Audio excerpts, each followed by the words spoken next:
Please let me introduce our first speaker, Mr. Mark D. McLaughlin. Mr. McLaughlin is a West Point graduate, class of 1988. He's chairman of the President's National Security Telecommunications Advisory Committee, the NSTAC, and he is chairman, president, and CEO of Palo Alto Networks. He was a key architect in making today's event a reality. So with that, Mr. McLaughlin.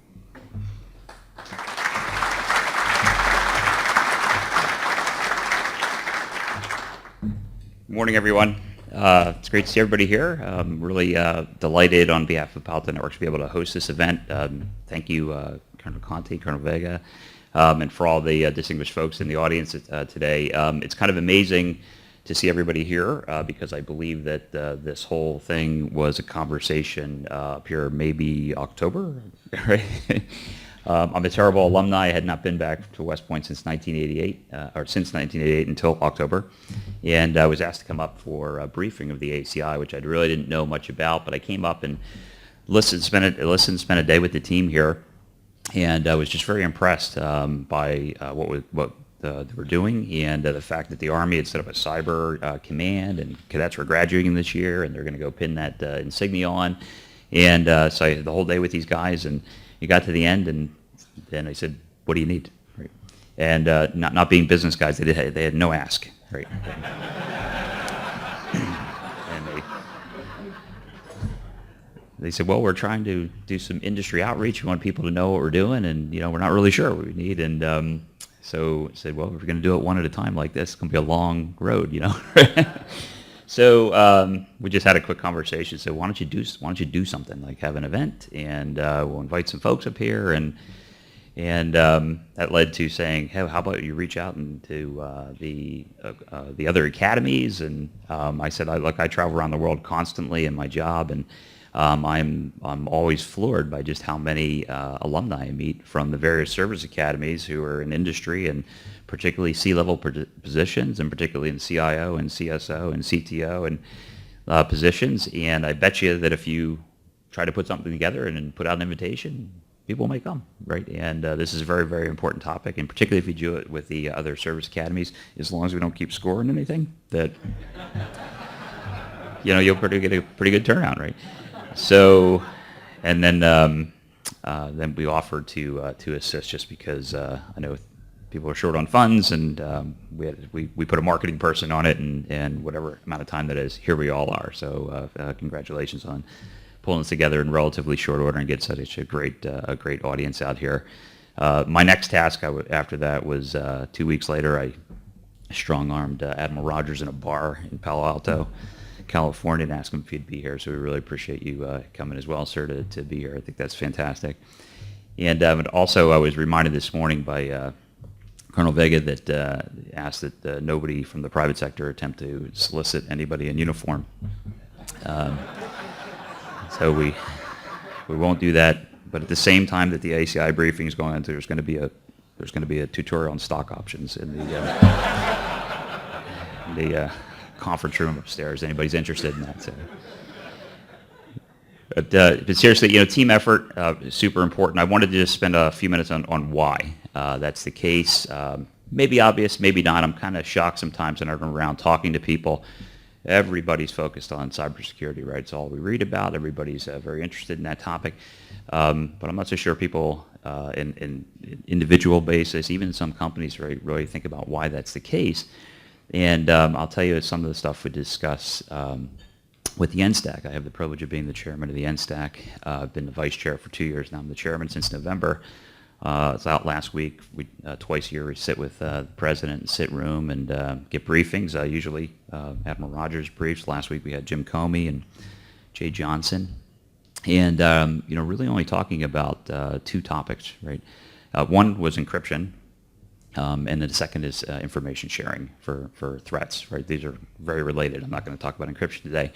But just the fact that so much time and attention goes in from the President of the United States and folks in the government around this, boards of directors. And, why is that, right? And the reason, I believe, is that, we're living in the digital age. That's pretty obvious. Everything we do, right, is on digitally based. Everything we take for granted is digitally based. And all of that is completely based on trust. Everything that we rely on, we just assume is going to work, right? I was talking with Don Callahan, who's in here somewhere from Citibank, last night, and said, if you woke up this morning and checked your bank balance at Citi and there's $1,000 in the account, and at 8:30 you checked it again, it was zero, that would be a problem, right? That would be chaotic, and panic would ensue if that was the case. And the difference between 8 o'clock and 8:30 was bits and bytes changed around because we don't really have any money anymore, right, really. SCADA systems, you just assume they're going to work, right? You get on the plane, you think, pretty sure it's going to go in the right direction. You just take all that for granted, and that's getting deeper and deeper for us in the digital age. So what's happening is there's a real concern that the trust that underlies that is going to go away. And every time we have one of these major breaches, we read about them, it's another brick out of that wall on the trust that underlies the digital age. So truly, without trying to overstate it, I think the problem that we're facing here with all this cybersecurity threats and attacks and everything is the very basis of the trust of the digital age. And if we're to lose that, we're going to have a different way of life than the one we're living today and we're used to, and that would be a very terrible outcome, right? So it's the actual trust underlying everything that's at risk, and that's why there's so much attention on this. That's why there's Cyber Command, right? And that's why the president flew out to Stanford a few months ago and did the first presidential summit in 50 years. It wasn't in Washington, D.C. Came out to Silicon Valley to do that. And executive orders are coming down the line at a very, very fast pace. Boards of directors in the United States are standing up committees on cybersecurity. It's extraordinary. If you think about that, I read something recently that said about 62% of publicly traded boards in the United States now have a standing committee at the board level, like compensation, nominating, and gov, and audit. There's a new one called safety and security, or it's part of the audit committee charter. That's sort of the equivalent of what's happened, say, in the Army, where they stand up a new command like infantry, aviation, and now cyber, right? It's that extraordinary. And that's happening, and the reason it's happening is because, the businesses they're seeing that this is existential. If you lose the trust of your customers and consumers, you might not be around. It doesn't matter how big you are, right? It could go away that easily. And from a government perspective, the government absolutely has a responsibility to do something about this. It's very, very difficult because it's widely distributed, right? But I think the citizens are looking at the government saying, what are you going to do about this, right? And that's why there's so much attention on this and all these resources. And it's interesting. Security is a policy issue, and it's also a technology issue. And it's a macro sort of trend. And more and more, it's a fabric item. I mean, it's a term I use. It's sort of woven through everything from a decision process perspective. You don't make big decisions anymore, in business at least, that I'm familiar with, without thinking about security. Right? How many chief security officers or CISOs are in the room here today, right?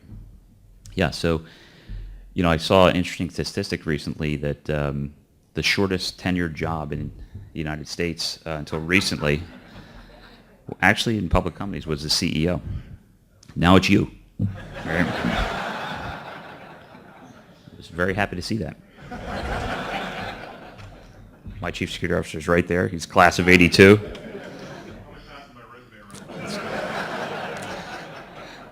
And I'll be taking some.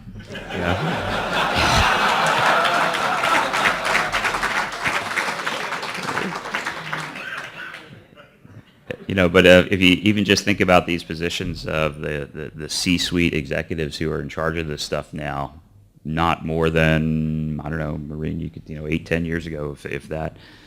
Ron's here, from MasterCard. These were positions that were viewed as very administrative in nature. You probably never saw the boardroom, right? You very rarely spoke to the executive team, things along those lines.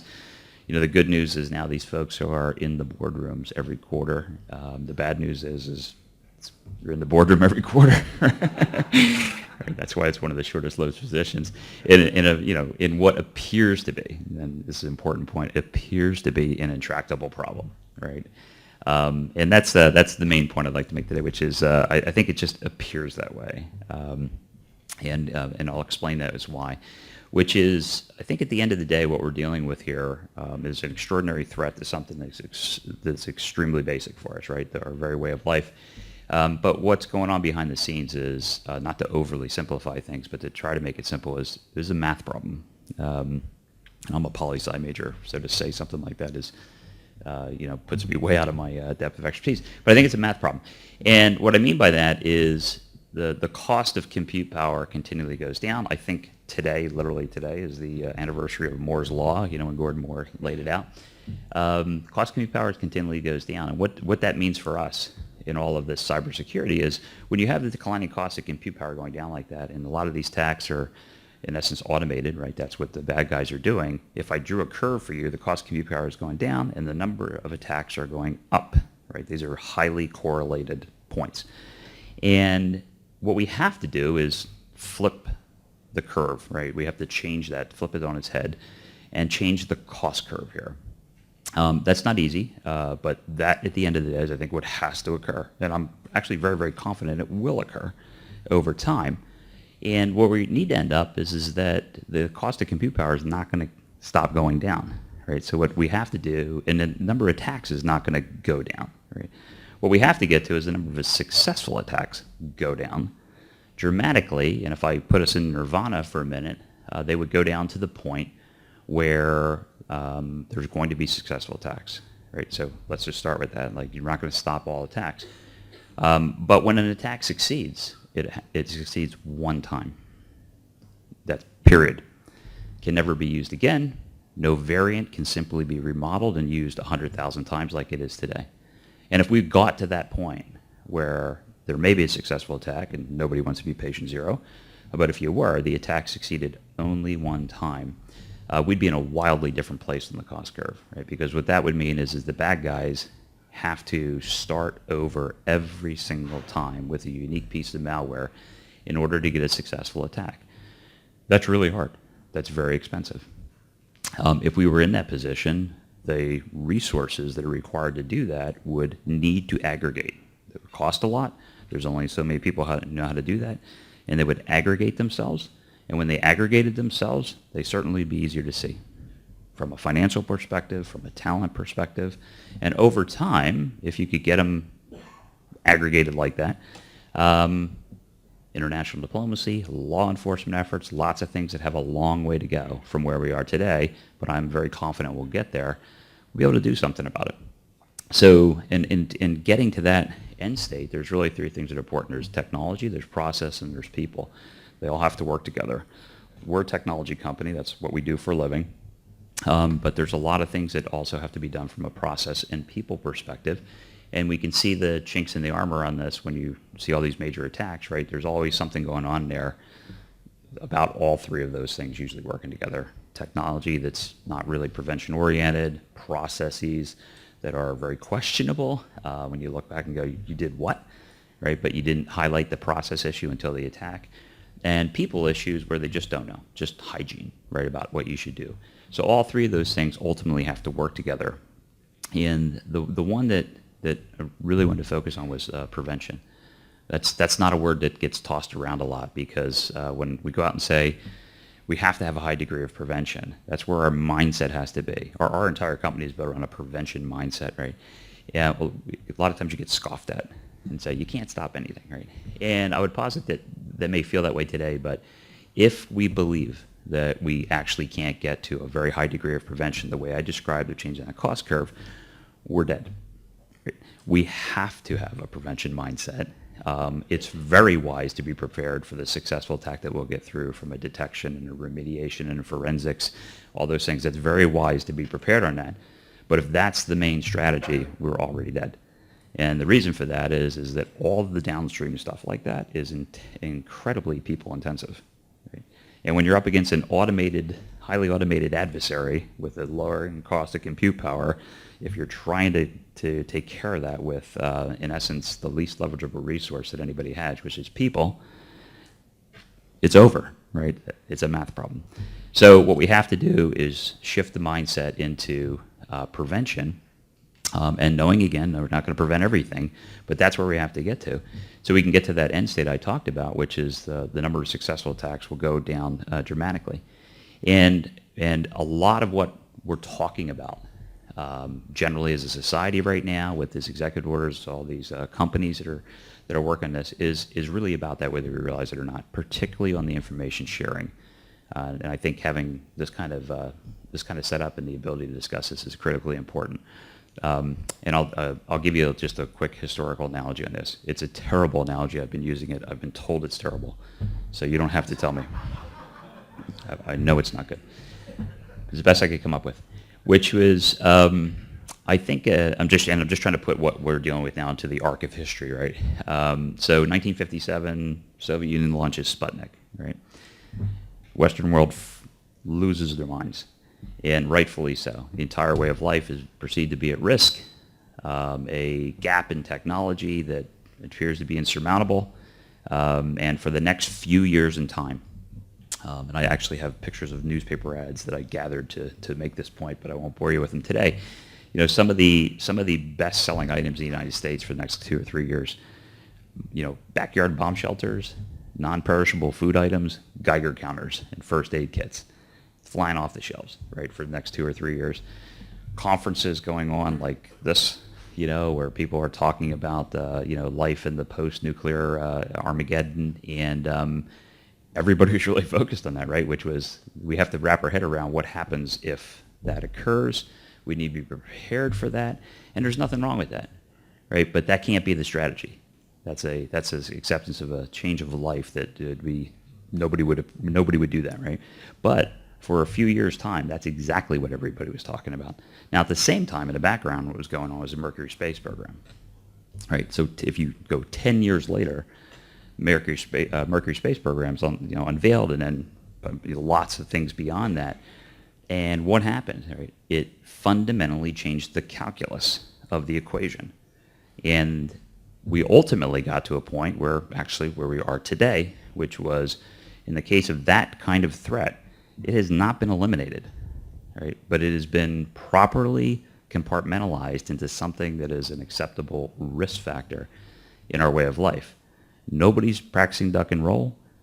Very few people are building bomb shelters in their backyard, and if they are, it's not, you know, for the purposes before. I don't know if you have MREs in your trunk, but you know, it's just different, right? So the idea of getting into compartmentalized risk, and I believe that's where we will get to with all this cyber stuff. If I use that terrible analogy, I'd say if Sputnik's 1957 in our world in cyber security today, it's 1959, right? And our faces are very close to the paper, as they need to be, because these threats are right in front of us. But if I'm extremely confident that if we took a longer viewpoint, I don't know if it's 10 years, I don't know if it's 20 years, we will get to a point where this will become a risk that has not been eliminated, but it will be compartmentalized into something that's acceptable. It'll be a good day when insurance companies write policies against this that are actually real and you can get paid for them. That means we won when that happens. And that's what's going to happen. And a big part of that is information sharing. And the reason for that is that nobody can do this alone. But if we can get to the point where people, if an attack happens and it's actually prevented somewhere or something's learned about it, it is automatically shared in a highly automated fashion with everybody, so that that attack will only work one time. And that really needs to be our end game and goal in all this at the end of the day. I'm confident we'll get there, and I think that having the ability to talk about things like that, particularly with such senior leadership around the country, is critically important. And that's why when Colonel Conti and Colonel Vega asked if we would be interested to help do something here, I jumped at that opportunity to say, absolutely, we'll do anything you need. And we're very happy to have the privilege to sponsor this event and be with all of you today. And thank you, General Caslin, for hosting us here at the United States Military Academy. I look forward to hoping to get a chance to shake everybody's hand, and thanks for spending the time with us.